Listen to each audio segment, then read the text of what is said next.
secluded process. A lot of it is done just at home, like usually, like Cedric was saying, you know, I'll write a record or a lot of songs and then just pass it over to him. Then towards the end of the record, we usually start having more conversations about cutting songs, or like he just mentioned, you know, adding that one song that wasn't particularly meant to be on the record, and you know, and then sometimes re-recording material because it was recorded so long ago that sometimes it's out of sync with some of the other things we're doing. But that's been the typical process, you know, for the band. I'll write an album and I'll hand it to him and he'll do his things, and then we'll merge the two and we have a record.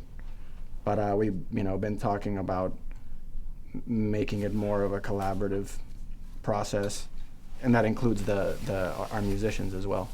This one took a lot longer, and it kind of coincides with the sort of cultish nature that our fans have, and the passionate responses with, as you call it, occupying Warner Brothers. And you know, it was a great, flattering thing for them to do, but a lot of it had to do with, like, I really took my fucking sweet ass time making this one this time around for my parts, you know, and I got stuck a lot of parts, and to be quite honest, you know, I was done like in the middle of a period in my life where I had stopped using like drugs and stuff. So you know, you put order in your life, and chaos comes afterwards, and then it comes back to order. So that kind of happened in the middle of that record.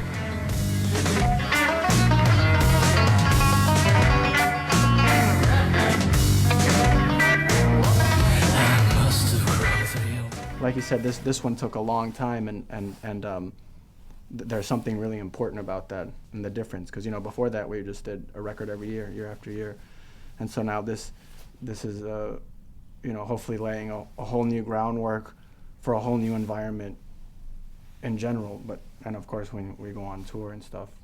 And when we stretch songs out, there's always certain things that stick out from sort of ad-libbing in those moments, you know. That's sort of one of our way of, what do jazz musicians call it, woodshedding?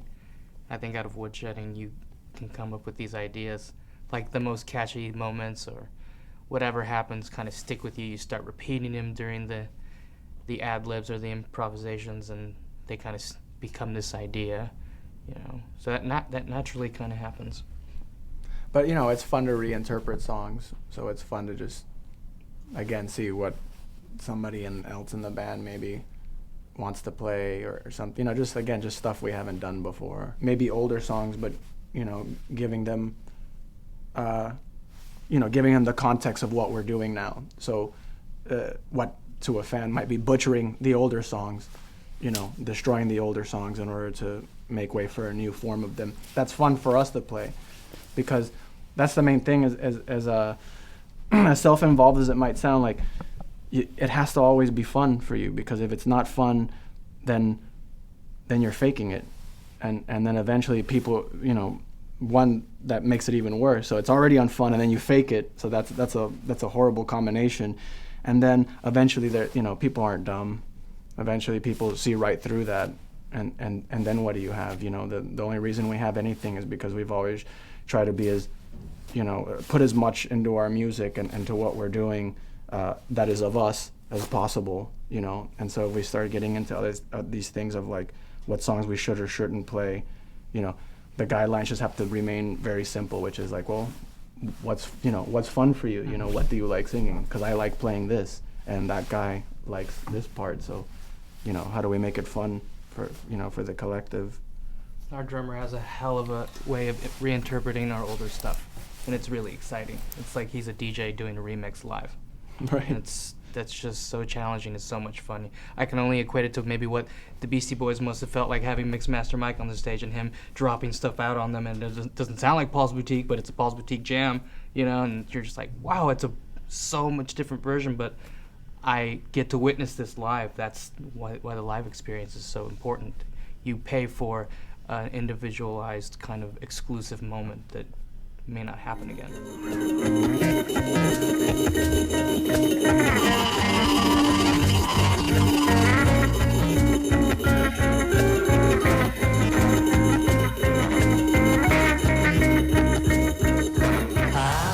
The process is everything. Like he's saying, the end result is almost, is useless for us. It's cool. We have a product, and and then people can hear our music, but you can't apply that in your everyday life. What you go through when you make a record, or when you make a meal, when you have a relationship, what happens during the process.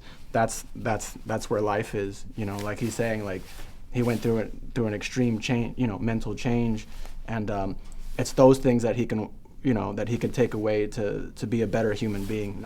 So we talk a lot about how to change the process and keep that fresh, so we can have a new process, and so we can incorporate that into our daily lives and our personality, because that's the only reason to do any of this, is to try and be a better person.